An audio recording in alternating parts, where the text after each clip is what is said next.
Então, vamos lá para a parte 2 da nossa aula, falando aí sobre tecidos, ok? Terminamos no tecido epitelial e vamos então para o tecido conjuntivo. Deixa eu ver se tem mais alguma coisa aqui. Tem. Opa! Então vamos para o tecido conjuntivo. O tecido conjuntivo tem como principal função unir, proteger e sustentar outros tecidos e órgãos. Então, unir, proteger e sustentar outros tecidos, né, e órgãos. As células, diferente do tecido epitelial, elas não vão estar tão unidas. Vai haver assim um espaço entre as células, uns um pouco maiores, outros um pouco menores, mas vai haver esse espaço. E ali vai apresentar a matriz intercelular. O que é a matriz intercelular? É aquela substância, né? Aquele elemento que vai estar entre as células. E a matriz intercelular, ela vai variar de acordo com a sua função e localização nos diferentes tecidos conjuntivos. Por exemplo, no sangue, a matriz intercelular, ela é líquida. Nos tendões e nas cartilagens, ela é formada principalmente por fibras proteicas. Já nos ossos, as fibras e sais de cálcio tornam-a muito mais rígida.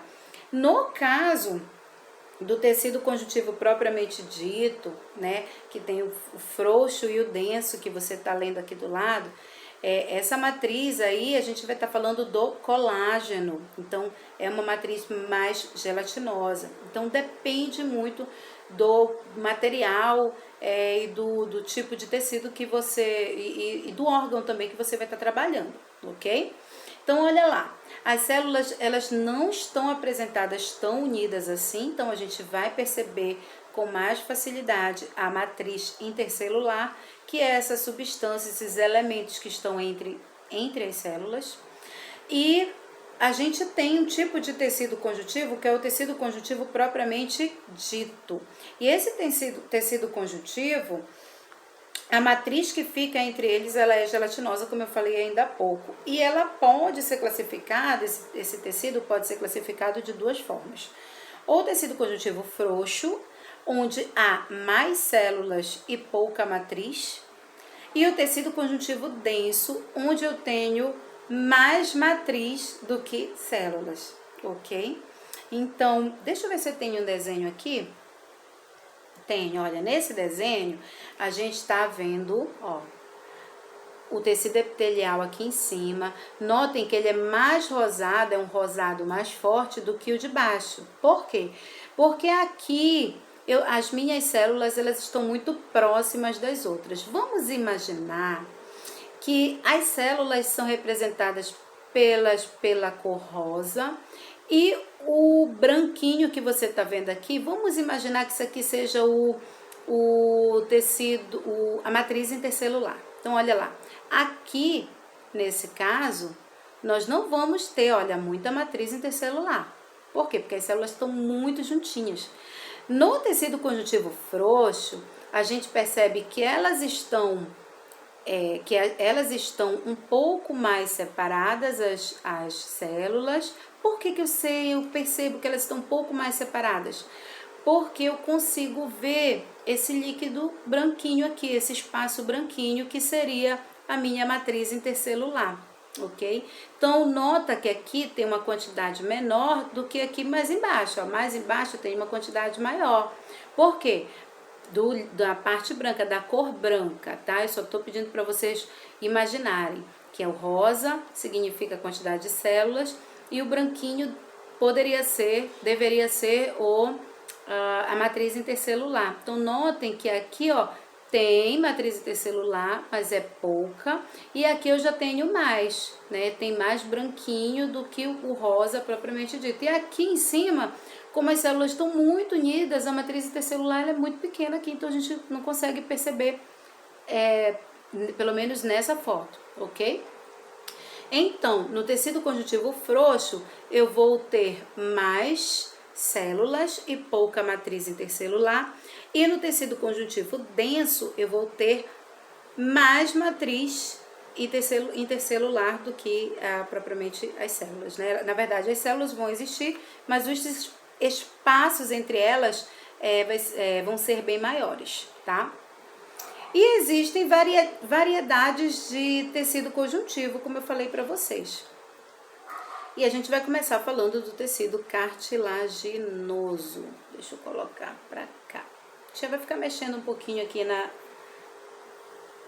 minha imagem, tá? Para não atrapalhar. Então, o tecido cartilaginoso, ele é um tecido, né, que tem várias funções, né? Então, a primeira função é revertir as articulações. O que são as articulações? As articulações é o local onde tem o encontro entre dois ossos. Então, aqui eu tenho um, aqui eu tenho outro. Então, no encontro entre dois ossos, eu tenho uma articulação. E aqui, na articulação, eu vou ter um tecido cartilaginoso, um tecido conjuntivo do tipo cartilaginoso, que serve justamente para revertir essas articulações, absorver os choques, né? Vamos imaginar o joelho. Ali tem encontro de dois ossos, tem uma articulação, e aí quando você pula, você não sente o osso com o osso se bater, né? Por quê? Porque ali no meio, entre os ossos, tem a cartilagem. E essa cartilagem, ela faz justamente isso, ela absorve os choques, então você não sente o osso bater no outro, você vai sentir o osso batendo, você nem vai sentir o osso batendo, né? Você vai perceber que teve um choque, mas não vai doer, porque essa cartilagem vai absorver esses choques, ok? Bem, para que serve também o tecido cartilaginoso? Para facilitar o deslizamento entre os ossos. Então, por exemplo, para eu poder fazer isso aqui, ó, ele tem que ter um deslizamento, né, aqui. Então, a cartilagem, ela também promove esse deslizamento entre um osso e outro, sem que isso provoque dor ou desgaste dos ossos, ok? E também oferece suporte a órgãos como nariz e orelha. Então, se o seu nariz é pontudinho, né, a orelhinha aqui, ó, essa parte aqui é formada por cartilagem. Veja que ela é rígida, mas ela também oferece uma certa mobilidade, ó. Ela tem uma certa mobilidade, né? Então, oferece suporte tanto aqui a ponta da orelha e aqui a pontinha do nariz. E aqui, ao lado, é uma foto, né, de como é o tecido conjuntivo cartilaginoso. Vamos lá. Tecido adiposo.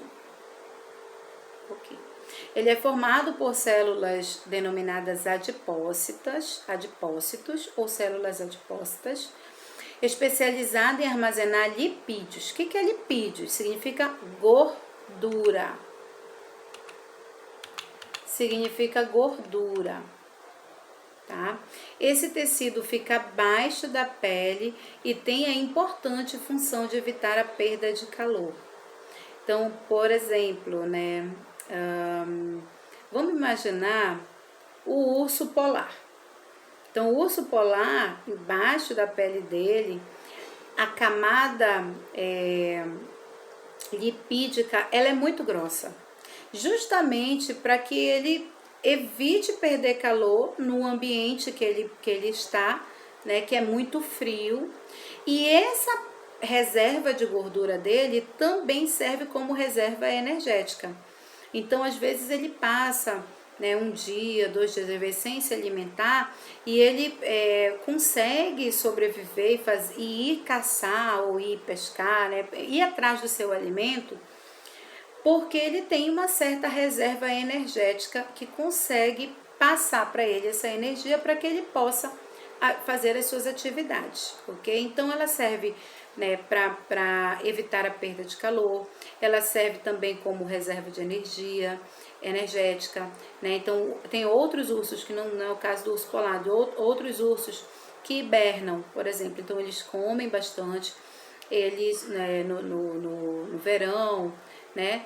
E o que acontece com eles? Eles absorvem bastante gordura, guardam essa gordura, né, no corpo, mesmo no organismo, e quando chega o inverno rigoroso, ele vai hibernar suas atividades metabólicas, né, o funcionamento do seu corpo vai diminuir, né, uma quantidade bem interessante, razoável, e ele vai ficar ali tirando a energia dessa reserva lipídica.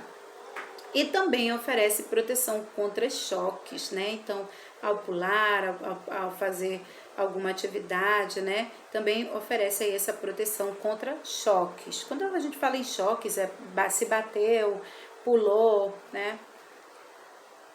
Vamos lá. Tecido ósseo. É um tecido bastante resistente,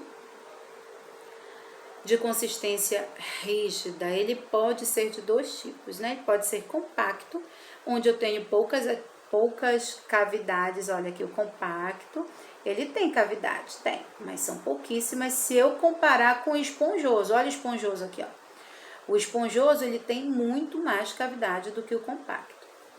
Atua na sustentação do corpo, né? Então, para que a gente possa estar em pé, ereto. A proteção também atua na proteção dos órgãos internos, como o crânio, né? Aqui a nossa cabeça é durinha porque tem justamente esse arcabouço de osso, né? Que serve justamente para proteger aí o nosso cérebro, enfim. O outro, a caixa torácica, né? Essa parte aqui é onde vai ter o coração, né? E ele serve aí para proteger os órgãos internos. E nele também há uma grande deposição de cálcio, né? E esse cálcio é um sal mineral que é extremamente importante para lhe dar essa resistência. Então, é por isso que a gente tem que realmente ter comidas de qualidade, né? Porque às vezes a gente tem bastante comida, mas não tem tanta qualidade assim. Então, alimentos ricos em cálcio, como leite e seus derivados, eles são extremamente importantes, né? Principalmente durante a fase de crescimento. Mas não somente nesse período de crescimento, mas também, por exemplo, as mulheres, né? Vai chegando uma certa parte da vida que nós precisamos fazer essas reposições, e uma delas é de cálcio, né?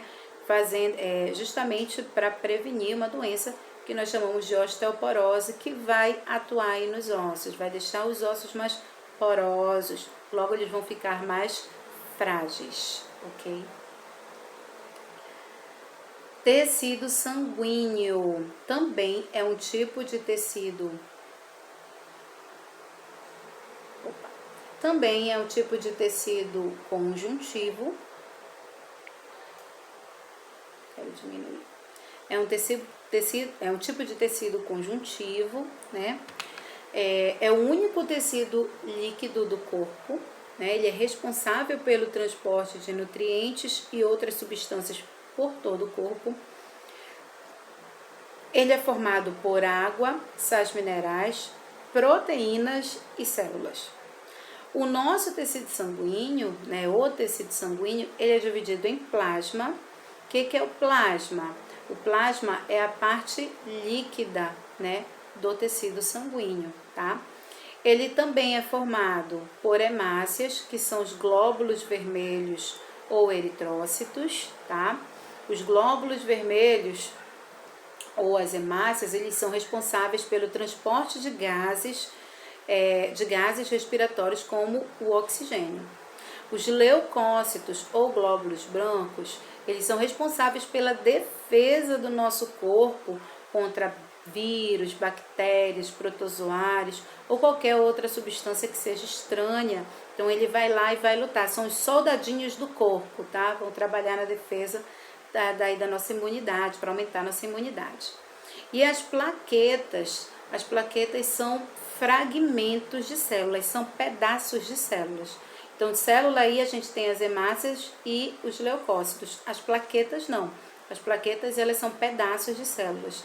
E elas estão responsáveis ali pela coagulação do sangue, tá? Então, em caso de ferimentos, você caiu, ralou o joelho, feriu, né? Saiu sangue, aí você percebe no momento posterior, que ali parou de sangrar porque as plaquetas começaram a trabalhar, fazendo como se tivesse ali um filtro, fazendo ali como se tivesse uma rede, né, para evitar esse sangramento, tá ok? Então as plaquetas são extremamente importantes, tá? Crianças, deixa eu só dar mais uma olhadinha. Opa, exercício. Eu acredito que eu não devo ter colocado aqui, não, os exercícios, mas eu vou mandar no grupo os nossos exercícios, tá? Os exercícios do livro didático e do livro de atividades. Meus queridos, muito obrigada pela aula, que nós tenhamos uma semana abençoada e até a próxima. Valeu, obrigada.